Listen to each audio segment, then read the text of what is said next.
Before we get started, make sure to subscribe to the channel and like this video. That way, you'll always stay connected to our stories and never miss the next adventure. Dr. Yuki had seen a lot of weird things in her time aboard the interstellar medical station Nightingale. She'd treated a Kyloth who'd somehow managed to crystallize their own liver. Don't ask how, the physics still didn't make sense. She'd removed a parasitic plant from a Minkari's thorax that had been slowly turning the poor insectoid into a walking terrarium. She'd even diagnosed a case of what could only be described as cosmic hiccups in a gaseous Netherei who kept accidentally phasing between dimensions every time they burped. But this was new. "I'm telling you, Doctor, the machine is cursed," Nisa hissed, all 6 of her crystalline arms gesturing frantically at the medical scanner. The Kyloth nurse's translucent skin was flickering between nervous shades of amber and green, which in her species meant she was about 3 seconds away from either fleeing the room or performing an exorcism. "It winked at me!" Yuki didn't look up from her datapad, where she was reviewing the morning's schedule. 3 cases of Valerian flu, 2 sprained appendages, various species, various numbers of appendages, and 1 very insistent Quelix, who was convinced they'd contracted a disease they'd seen in a holovid. Spoiler alert, they hadn't. They never did. "Nisa, machines don't wink. They malfunction. They glitch. They occasionally spark and require percussive maintenance, but they do not wink. This one did. Then it's broken. Call maintenance." "I tried. They laughed at me." Yuki finally looked up, one eyebrow raised in that particular expression she'd perfected over 15 years of dealing with medical drama. It was the look that said, without words, "I have neither the time nor the crayons to explain this to you." She'd practiced it in the mirror. It was beautiful. The medical bay was quiet this morning, which should have been Yuki's first warning that the universe was about to kick her squarely in the expectations. The Nightingale orbited a neutral space zone, positioned perfectly between 3 major galactic territories, which meant they got everyone and everything passing through. It was like running a truck stop if the trucks were starships and some of the drivers had tentacles. The bay itself was a pristine white and chrome affair, all smooth surfaces and holographic displays. 20 medical pods lined the walls, each equipped with scanners that could identify and diagnose thousands of known species. The air always smelled faintly of antiseptic and whatever the recycling system was processing. Today it was apparently trying for fresh linen, but achieving something closer to optimistic laundry. "Show me," Yuki sighed, setting down her datapad and following Nisa to the scanner in question. It looked normal. Completely, utterly, boringly normal. The scanner was a standard MK8 diagnostic unit, a sleek silver arch that would analyze anything placed beneath it and display comprehensive medical data on its screen. Yuki had used hundreds of them. They were reliable, predictable, and definitely not prone to expressing emotion through facial symbols. "See? Normal," Yuki said, reaching for the power toggle. That's when the alarms started. Not the gentle, "please pay attention" chimes that the station used for minor issues. No, these were the full-blown, "oh, sweet stars, something is very wrong" klaxons that made Yuki's teeth vibrate and her coffee mug rattle off her desk. "Medical emergency, Bay 3, Gideon's calm voice announced through the speakers, somehow managing to sound simultaneously urgent and bored. The station's AI had been running this facility for 30 years and had apparently decided that emotional investment was for amateurs. Incoming distress shuttle, single human occupant, unconscious, multiple trauma indicators, ETA 90 seconds. Yuki was already moving, her exhaustion evaporating like alcohol under UV light. Nisa skittered behind her on her multiple legs, medical kit in 4 of her arms, the other 2 ringing together nervously. "Human?" Nisa asked.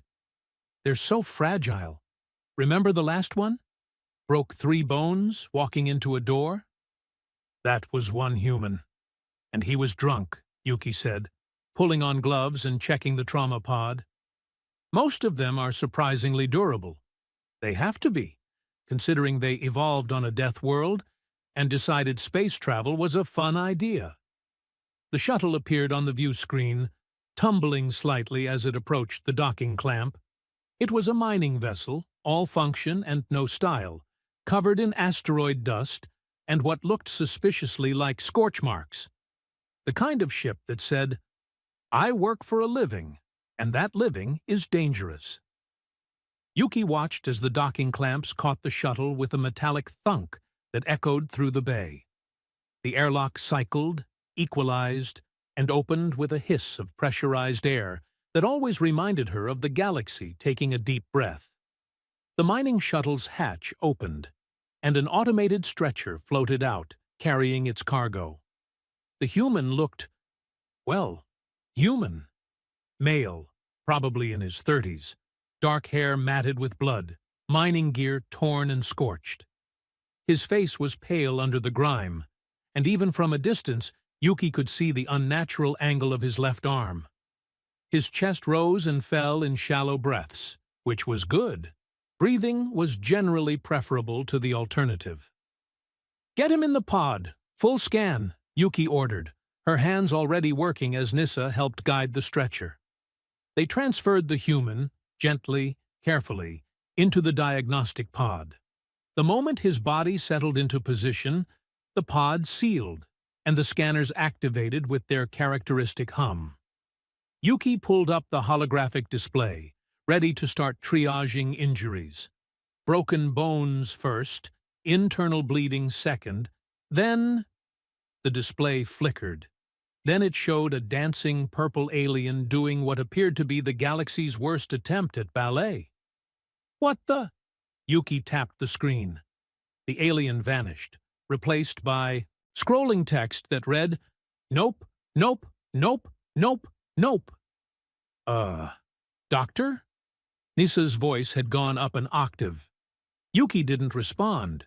She was too busy staring as the medical scanner cycled through what could only be described as a technological nervous breakdown. The readings flashed faster than she could track.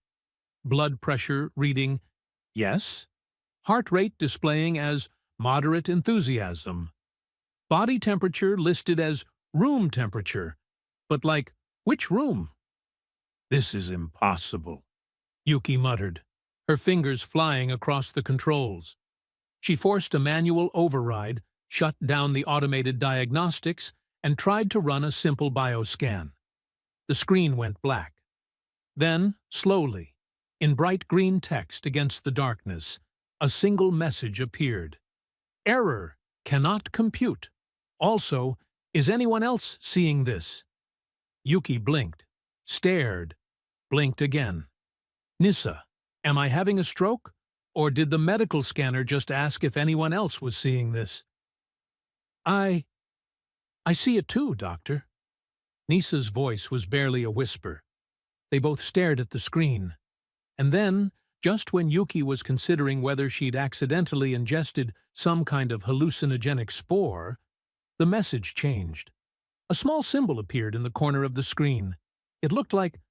No, it couldn't be.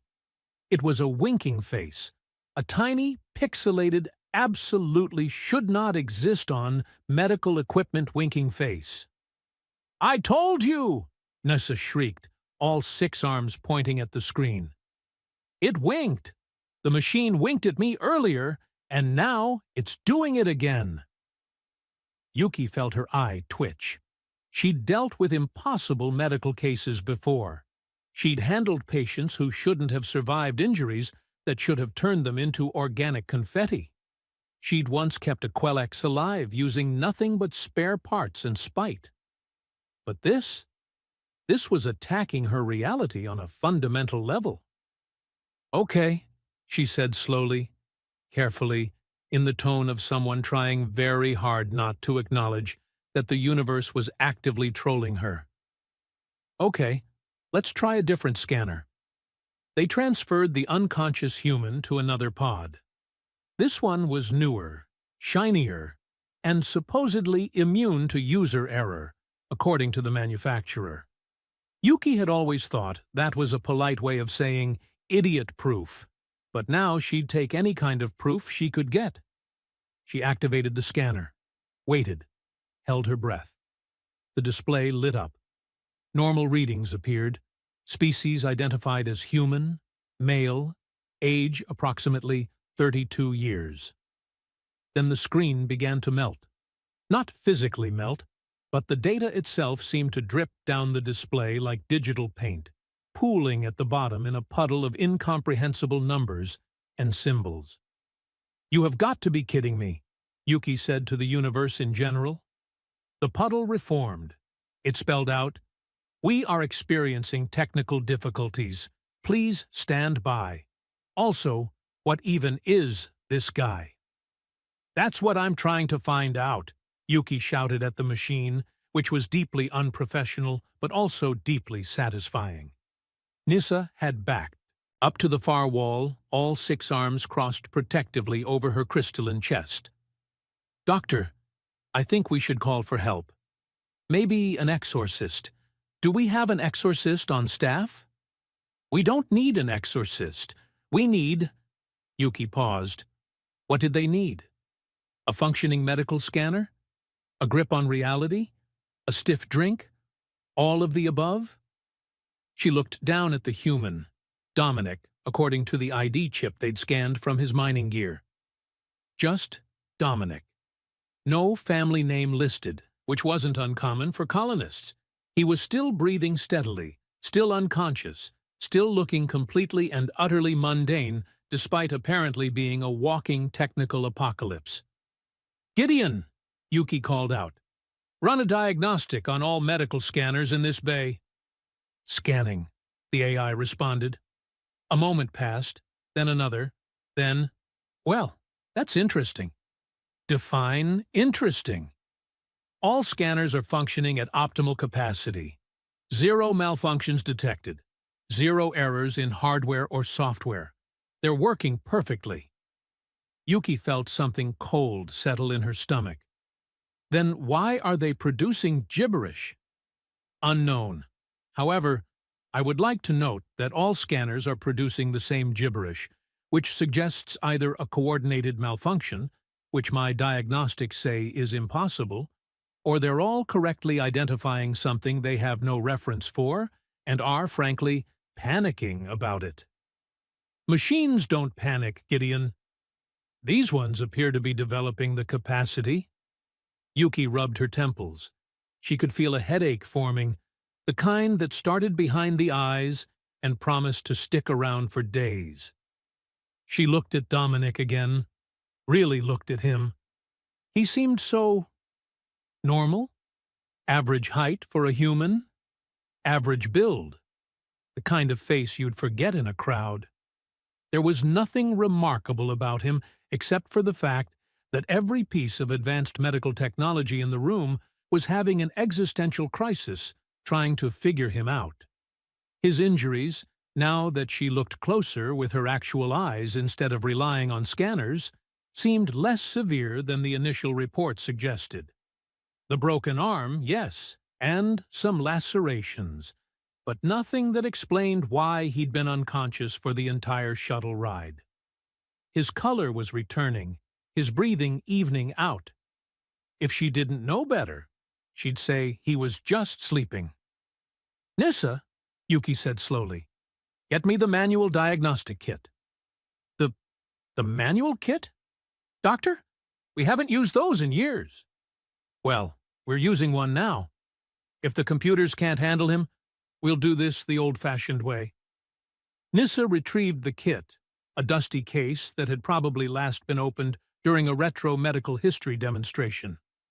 Inside were tools that would have been familiar to a physician from centuries ago: stethoscope, reflex hammer, thermometer, blood pressure cuff. Analog, simple, and most importantly, incapable of having a technological meltdown. Yuki approached Dominic, stethoscope in hand. She placed it against his chest, listening for his heartbeat. Thump, thump, thump, thump. Steady, strong, completely normal. She checked his pupils with a penlight, equal and reactive. She tested his reflexes. Normal. Blood pressure? On the manual cuff? 120/80. Textbook. He's fine, Yuki said, more to herself than to Nisa. By every manual test I can perform, this man is completely, perfectly fine. A little banged up, but nothing critical. Then why won't the scanners work?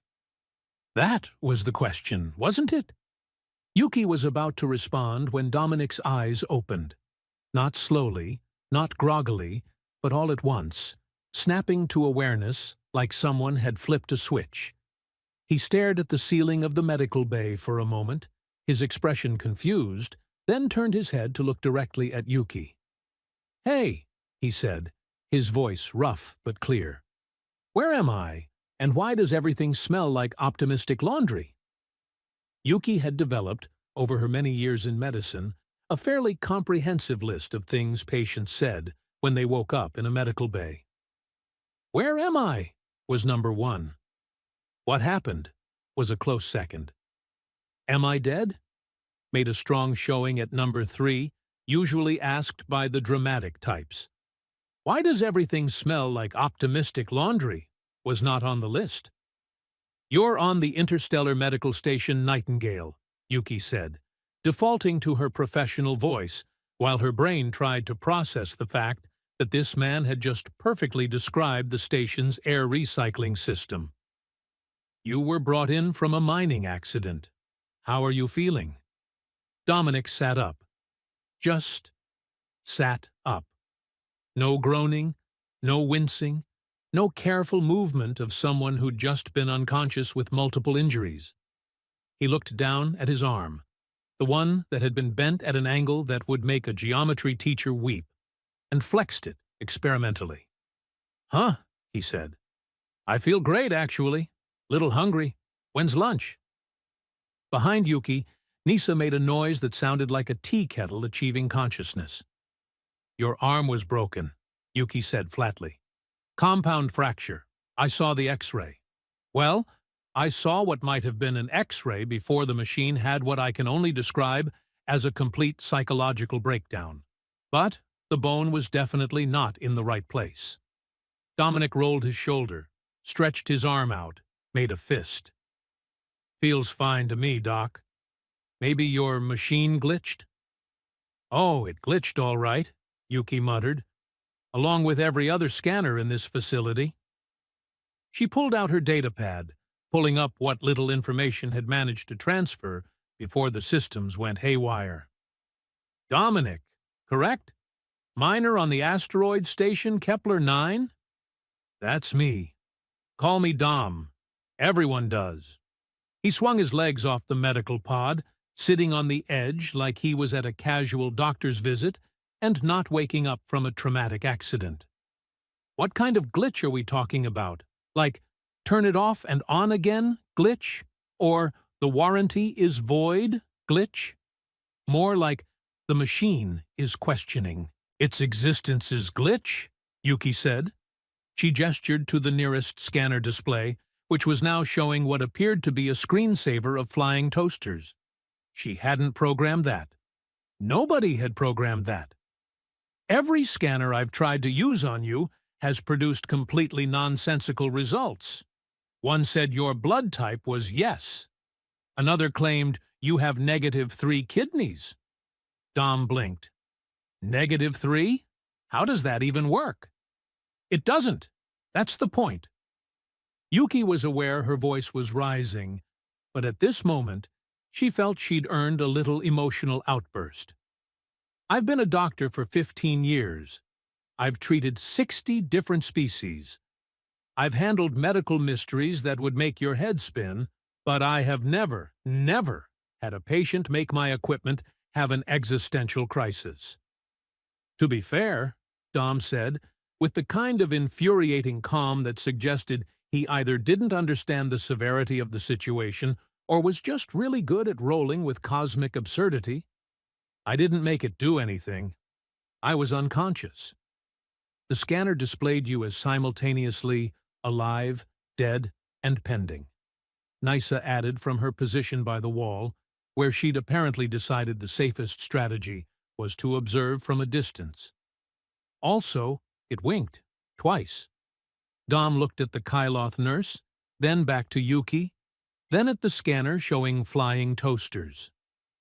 Okay, so, weird question.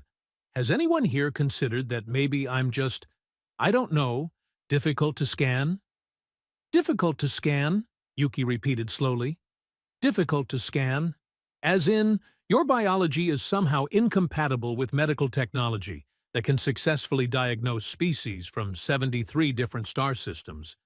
But you, a human, one of the most medically documented species in the galaxy, you're difficult to scan. When you say it like that, it sounds ridiculous. Because it is ridiculous. Professional. She needed to be professional. Yuki took a deep breath, counted to 5, she didn't have time for 10, and approached Dom with her penlight again. Look at the light, she instructed. He did. Pupils normal. Stick out your tongue. He did. Tongue normal. Say ah. Ah. Throat normal. Everything was normal. Infuriatingly, impossibly, completely normal. Gideon! Yuki called out, not taking her eyes off Dom. Pull up this patient's medical history. I want to see every record we have. Accessing, the AI responded. A moment later, a holographic display materialized, showing a standard medical file.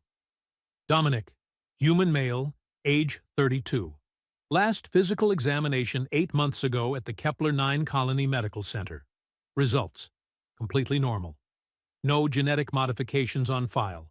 No augmentations, no cybernetics. Vaccination records up to date. Previously treated for 1 case of space flu, 2 minor lacerations, and 1 incident involving what the notes describe as questionable food choices at the station cantina. Yuki scanned the records. They were, as Gideon had said, completely boring. This was a man who'd lived an unremarkable life, medically speaking. No red flags, no weird anomalies, nothing that would explain why he'd just turned her medical bay into a technological haunted house. See? Dom said, as if the records proved his point. Normal guy. Regular human. Maybe your scanners just need an update or something. Our scanners are updated weekly, Yuki said through gritted teeth. They're running the latest software from the Galactic medical database. They should be able to scan you perfectly. Should being the operative word. Yuki was about to respond when the bay doors hissed open. She turned, ready to tell whoever it was that now was really not a good time, and found herself facing something that made her day exponentially worse. Inquisitor Jarvik. The Minecari stood in the doorway, his chitinous exoskeleton gleaming under the medical bay lights. He was tall, nearly 8 feet, with 4 arms and a face that looked like someone had tried to make a mantis look official and succeeded too well. His compound eyes glittered with what Yuki had learned to recognize as bureaucratic interest, which was somehow more terrifying than anger. Dr. Yuki! Jarvik's voice came out in that clicking, buzzing way the Minecari spoke, filtered through a translator that made him sound perpetually irritated. I received a priority alert. Something about scanner malfunctions and a human patient producing anomalous readings. Of course the Galactic Medical Authority's local representative would show up now, because Yuki's day wasn't complicated enough. Just a technical issue, Inquisitor, Yuki said, moving to position herself between Jarvik and Dom. Nothing that requires your attention. A technical issue that triggered 6 separate emergency protocols and caused your station AI to flag the case as medically impossible. Jarvik clicked his mandibles together, the Minkari equivalent of a skeptical eyebrow raise. I think it requires exactly my attention. The patient is fine. He's awake, responsive, and producing readings that suggest he's either not human, not alive, or not real, Jarvik interrupted, moving into the bay. His multiple arms gesticulated as he spoke, a habit that made him look like he was conducting an invisible orchestra of suspicion. I've seen the preliminary reports. Every scanner in this facility cannot identify him. Do you understand what that means? That we need better scanners? That we have a potential biological threat? Jarvik's attention fixed on Dom, who had the good sense to look slightly uncomfortable. Unknown biology, masquerading as human, appearing conveniently at a major medical station. This has all the hallmarks of infiltration, or worse, illegal experimentation. I'm not infiltrating anything, Dom protested. I'm a miner. I mine rocks, very boring rocks. There's nothing exciting about my life except for the part where apparently medical equipment hates me. Inquisitor, this is absurd, Yuki said, her protective instincts kicking in. She might not understand what was happening with Dom, but she knew a patient being threatened when she saw one. He's a registered colonist with a complete medical history. There's no indication of... Then explain the scanner results. Explain why every diagnostic tool at your disposal cannot tell you what this human actually is. Jarvik moved closer, and Yuki noticed his lower arms were resting on what looked suspiciously like weapon holsters. Until we can verify his biology, he represents a quarantine risk. I'm authorized to detain him for comprehensive analysis. Analysis, Dom repeated. That's a fancy word for dissection, isn't it? Only if necessary. Not helping, Yuki snapped. Nobody is dissecting anyone, Yuki said, her voice carrying the kind of authority that came from years of telling death itself to sit down and wait its turn. This is a medical facility, not a military laboratory. If you want answers, Inquisitor, then let me do my job. Jarvik's mandibles clicked rapidly. Irritation. Definitely irritation. Doctor, I respect your position, but you've already admitted your equipment cannot analyze him. How exactly do you propose to... Manually, Yuki interrupted. Old-fashioned diagnostic work. Blood tests, tissue samples, genetic sequencing. The kind of medicine we did before we let computers do all the thinking. She turned to Nysa, who was trying very hard to blend into the wall. Prep the genetic sequencer, the standalone unit, not the networked one. Doctor, that machine is 20 years old. And it works with samples, not full-body scans. It can't have a nervous breakdown if it's only looking at DNA. Yuki glanced back at Jarvik. I'll have answers for you in 3 hours. Until then, this patient is under my care, and medical privacy laws apply. Galactic Convention, Article 9, Section 22. Look it up. Jarvik's entire posture radiated displeasure, but he stepped back. 3 hours. If I don't have a satisfactory explanation by then, I'm involving galactic security. For the record, Doctor, this is highly irregular. Noted. Gideon, please show the Inquisitor out. With pleasure, the AI said, in a tone that suggested it found this entire situation deeply entertaining. This way, Inquisitor. Do mind the threshold. When the doors closed behind Jarvik, Yuki let out a breath she didn't know she'd been holding. Dom was staring at her with an expression somewhere between grateful and terrified. So, he said. He seemed nice. He's going to have you vivisected if I can't figure out what's wrong with you, Yuki said bluntly. So let's figure out what's wrong with you. Nissa? The sequencer? The Kyloth nurse had already wheeled over an ancient-looking machine that belonged in a museum. It was bulky, noisy, and had actual physical buttons. The kind you had to press with your fingers, like some kind of primitive. But it was also completely offline, which meant it couldn't be part of whatever technological conspiracy was happening with the other equipment. "This is going to pinch," Yuki said, preparing a needle for blood draw. Dom held out his arm without complaint. The needle went in, blood came out, everything proceeded exactly as it should. Yuki found this deeply suspicious. Normal was becoming the new abnormal. She loaded the sample into the sequencer, set it to compare against the standard human genome database, and hit the large, satisfying button labeled Analyze. The machine whirred to life, sounding like a cat with emphysema. "This'll take about 20 minutes, Yuki said. "In the meantime, talk to me. Tell me about this mining accident. What happened?" Dom shifted on the medical pod, looking uncomfortable. "It's kind of embarrassing, actually. I once had a patient get their head stuck in a nutrient paste dispenser. Try me." "Fair enough."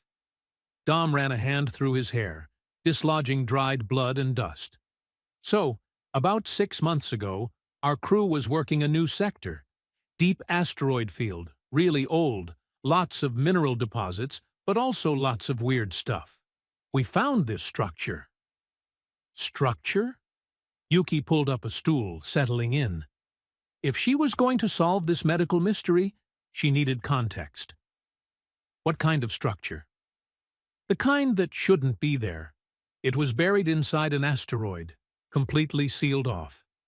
Our scans said the rock was millions of years old, but this thing inside it was artificial. Metal, or something like metal. Definitely not natural." Nissa had moved closer, all 6 arms wrapped around herself nervously. "Ancient alien structure. That's never good. Those always have curses." "It didn't have a curse," Dom said. "Well, probably. Jury's still out, considering I'm here and medical equipment is having feelings about me." "Continue," Yuki prompted. "Right. So, we reported it to the company. They said, great, keep mining, because corporations are like that. But some of us were curious. We went inside during off hours. Yes, I know, stupid. Please hold your lectures for later." Yuki made a go on gesture. Inside was this room, pristine, like it had been sealed yesterday instead of millions of years ago. And in the center was this pod thing, kind of like your medical pods here, but older, alien. It had symbols we couldn't read, lights that shouldn't still work, and it was humming. "Humming," Yuki repeated, like it was waiting for something, or someone. Dom's expression turned sheepish. I got closer to look at the symbols. My buddy, Kenny, he was taking pictures, and then the floor just gave out. Old rock, unstable, picked exactly the wrong moment to remember that gravity exists. I fell, hit the pod, and the lights in the pod had activated. Dom remembered that part vividly, even though the memories felt strange, like watching a vid recording instead of experiencing it firsthand. The pod had opened, some kind of gel or liquid pouring out, and then it grabbed me, Dom said. Arms or tendrils or something. Pulled me inside before I could scream. The gel filled the pod, and I couldn't breathe. And I thought, well, this is it. This is how I die. Dissolved in alien goo in an asteroid. Then everything went white, and I heard, he paused. This is the part where you're going to think I'm crazy. After today, I'm ready to believe anything. I heard a voice, not in my ears, in my head. It sounded disappointed, like genuinely sad. It said something like, oh dear, there are so many errors, and then, let's fix this. Yuki leaned forward. Fix what? Me, I guess. The voice said I was operating on legacy code, and that was simply unacceptable. Then there was scanning and poking, and this weird tingly feeling like my entire body fell asleep and woke up all at once. It took maybe 5 minutes. The pod opened, dumped me out, and I was fine. Better than fine. The headache I'd had for 3 days was gone. This weird pain in my knee I'd been ignoring? Gone. I could see better, hear better. Even that tooth that sometimes hurt when I ate ice cream stopped hurting. Your tooth, Yuki said slowly. I know how it sounds, but I swear, it happened. The pod gave me a cosmic tune-up and kicked me out. Kenny pulled me back up. We sealed the structure because we were freaked out, and I went back to work. Everything was fine until yesterday's accident. What happened yesterday? Cave-in. Rock fell, hit me pretty hard. Broke my arm, definitely broke my arm. I heard it snap. Got knocked out. Next thing I know, I'm waking up here and apparently I'm a medical anomaly. The sequencer beeped. Analysis complete. Yuki moved to the machine, pulling up the results on its tiny, ancient screen. She read the data once, then again, then a third time, just to make sure she wasn't hallucinating. Nisa, she said quietly, come look at this. The Kyloth nurse approached cautiously, peering at the screen. All 6 of her arms slowly dropped to her sides. Doctor, is that possible? According to this, yes. Yuki felt something cold settle in her chest. Not fear exactly, but the feeling of standing on the edge of something vast and not quite seeing the bottom. Dom, your DNA is human. Completely, 100% human. Okay, good, but it's also perfect. Dom blinked. Perfect? DNA can be perfect? No, it can't. That's the point. Yuki gestured at the screen, where the genetic code was displayed in neat, organized strands. Human DNA, like all DNA, is messy. You've got redundancies, mutations, junk sequences that don't code for anything. Evolution isn't elegant. It's sloppy. It's random.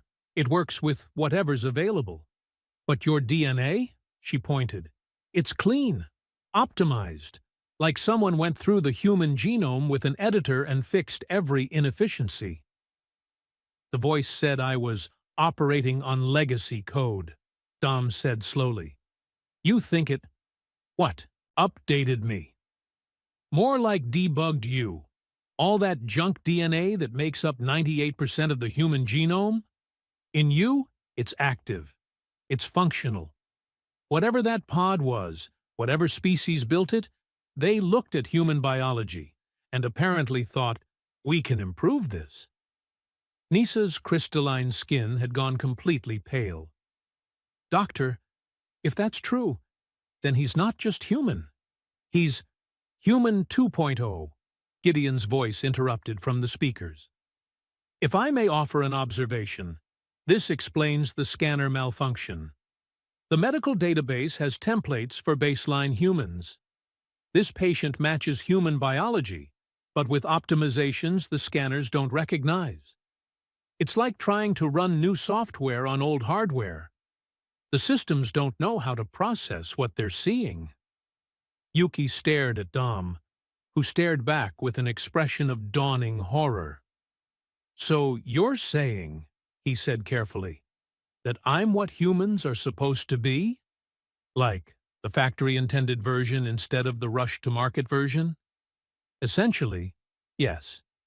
Did they at least fix my lactose intolerance? Yuki blinked.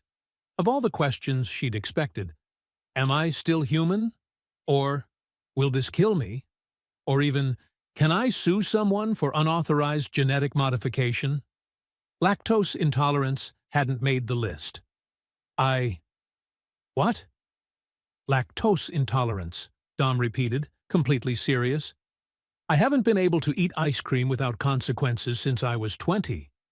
If ancient aliens gave me a biological upgrade, I want to know if they fixed the important stuff. Nisa made a strangled sound that might have been a laugh, or possibly her species' equivalent of a mental shutdown. Yuki just stared at this man, this cosmically optimized, medically impossible man, who was apparently more concerned about dairy products than the fact that he'd been fundamentally altered on a genetic level.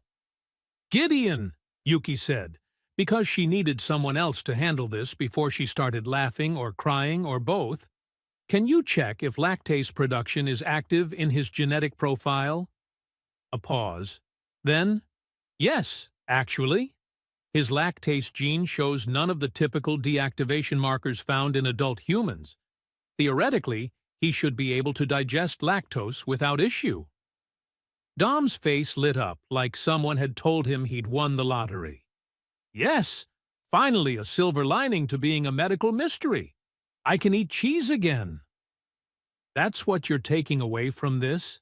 Yuki asked, her voice climbing into ranges typically reserved for emergency situations. "You've been genetically optimized by an extinct alien species? You're breaking medical scanners just by existing? There's an inquisitor outside who wants to dissect you? And you're celebrating cheese?" "Doc, you don't understand. I've missed cheese. So much cheese." Dom looked genuinely emotional. "Do you know what it's like living on a mining station, where the only entertainment is the cantina? And the cantina's specialty is grilled cheese, and you can't eat grilled cheese without spending the next 6 hours regretting your life choices? I'm a doctor, not a therapist for dairy-related trauma." Could have fooled me with all the questions. The bay doors hissed open again. Jarvik strode in, his chitinous frame somehow managing to convey impatience and suspicion simultaneously. 3 hours, Doctor. It's been 3 hours." "Well?" Actually, it had been 45 minutes, but Yuki had learned that correcting inquisitors on their grasp of time was a fast track to making your life more difficult. "I have answers," Yuki said, moving to intercept Jarvik before he could get too close to Dom. "The patient is human. Genetically confirmed. No biological weapons, no alien infiltration, no threat to the station." "Then explain the scanner malfunction." This was the tricky part. Yuki pulled up the genetic sequencing results on her datapad, displaying them where Jarvik could see. "The patient's DNA has been modified. Not artificially, not by conventional genetic engineering, but by exposure to ancient technology. His genome has been optimized, made more efficient, but it's still fundamentally human." Jarvik's compound eyes studied the data, his mandibles clicking in a rhythm that Yuki had learned meant he was thinking. "Optimized? By what? By whom?" "By something old," Yuki said carefully. 6 months ago, the patient encountered ancient alien technology on an asteroid.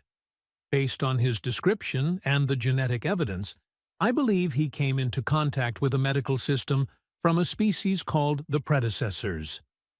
That got Jarvik's attention.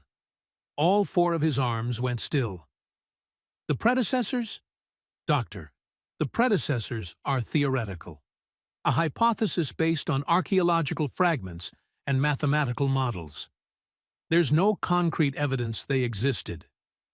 "There is now," Dom said from the medical pod. "Unless you think I optimized my own DNA for fun." Jarvik turned his full attention to Dom, and Yuki saw the man shrink back slightly. Having a 8-foot insectoid focus on you with that much intensity was unsettling even when they weren't considering whether you needed to be dissected for science. "Describe this technology," Jarvik demanded. Dom did, with surprising detail, the structure, the pod, the gel, the voice in his head telling him he was operating on legacy code. Yuki watched Jarvik's posture shift from aggressive to analytical. The Inquisitor was many things, but he wasn't stupid. He could see the implications. "If what you're saying is true," Jarvik said slowly, then the predecessors weren't just theoretically advanced. They were actively modifying emerging species, improving them. That has significant ramifications for literally everyone in the galaxy. Yes, Yuki interrupted. But right now, my concern is this patient. He's stable, healthy, and by all measurable standards, an improvement over baseline human biology. He's not a threat. He's just updated. Updated, Jarvik repeated, as if testing the word. And if there are more of these predecessor medical systems out there? If others find them? If hostile forces gain access to this technology? Then that's a problem for galactic security, not the Galactic Medical Authority, Yuki said firmly. My job is to make sure this patient is healthy and safe, which he is. Now, unless you're planning to arrest him for the crime of being genetically improved, I'm discharging him from medical care. Jarvik was silent for a long moment. Then his mandibles clicked. Resignation, Yuki had learned. Fine, but I'm flagging his medical records. If he exhibits any dangerous abilities, any indication that this optimization is more than cosmetic, he'll report directly to the nearest medical facility, Yuki said. Scout's honor. I was never a scout, Dom pointed out. Not helping. Jarvik gave them both a long look, then turned and left, his multiple arms gesturing in what Yuki suspected were very rude Minekari curses. When the doors closed, Yuki felt her shoulders sag. She hadn't realized how tense she'd been until the immediate threat was gone. Dom slid off the medical pod, testing his weight on his legs, rolling his shoulders experimentally. So, he said, I can leave? Technically, yes, though I'd like to keep monitoring you. Weekly check-ins, maybe some additional tests, once I figure out how to scan you without making my equipment cry. Yuki pulled up a medical release form on her datapad, then paused. Dom, what you encountered out there, if there are more of those pods, more of that technology. I know. I've been thinking about it. Dom looked down at his hands, flexing his fingers. 6 months, and I haven't told anyone except my crew. I didn't want to be a lab specimen. But if there are more pods out there, if they could help people. He trailed off. That's not your responsibility, Yuki said quietly. What happened to you was an accident. You don't owe the galaxy anything. Maybe not, but I keep thinking, what if that technology could cure diseases, fix genetic disorders, help people who are suffering? Dom looked up at her. I got a tune-up because I fell into alien technology. Seems selfish to keep that to myself. Yuki studied him. This cosmically optimized, medically impossible man, who'd woken up more concerned about cheese than his own existential crisis, was apparently also genuinely decent. The universe had a weird sense of humor. One problem at a time, she said. First, let's make sure you're not going to spontaneously combust or develop a third arm or something. Can I develop a third arm? Because that would actually be useful for mining. No, no additional arms. I have enough paperwork as it is. Dom signed the medical release forms, accepted a datapad with his follow-up appointment schedule, and headed toward the door. He paused at the threshold, looking back at Yuki. Hey, Doc. Thanks. For, not letting the insect guy dissect me. It's literally my job to keep patients alive and undissected. But you're welcome. He left, and Yuki was finally, blessedly alone in the medical bay. She walked over to the nearest scanner, the one that had started this whole mess, and pulled up its diagnostic log. The error messages were still there, frozen on the screen like a monument to technological confusion. The last message made her pause. In small text at the bottom, almost hidden in the error log, were words that definitely hadn't been there before. Maintenance complete. Patient optimal. Have a nice day. Yuki stared at it. Then she noticed the small symbol next to the text. It looked like... It couldn't be. It was a 5-star rating system. 5 stars. All filled in. Like the ancient alien medical system had somehow reached across millions of years in space to leave a positive review on her medical equipment. Gideon, Yuki said slowly, did the predecessor technology just rate its own work? It appears so, the AI said, and if Yuki didn't know better, she'd swear Gideon sounded amused. I've translated the rest of the message. It says, "Thank you for choosing predecessor medical services. Your feedback matters to us. Please recommend us to others of your species who require optimization." Yuki looked at the screen, at the 5 stars, at the cheerful message from extinct aliens who'd apparently been very proud of their work. Then she looked at Nisa, who'd been quietly observing from the corner, all 6 arms still wrapped protectively around herself. "I need a vacation," Yuki said. "Can I come with you?" Nisa asked. "Somewhere far away from humans and ancient alien technology and medical equipment with opinions?" "Deal." The scanner beeped once more. New text appeared. P.S. Patient may experience increased ability to digest previously incompatible foods. This is normal. Enjoy your dairy products. Yuki pressed her hand to her face and laughed, the slightly unhinged laugh of someone who'd just survived the weirdest medical case of her career and knew, with absolute certainty, that the universe was definitely messing with her. Somewhere in the station, Dom was probably already heading to the cantina to test his newfound lactose tolerance. The medical scanner's display flickered once more, showing a final message before returning to normal operations.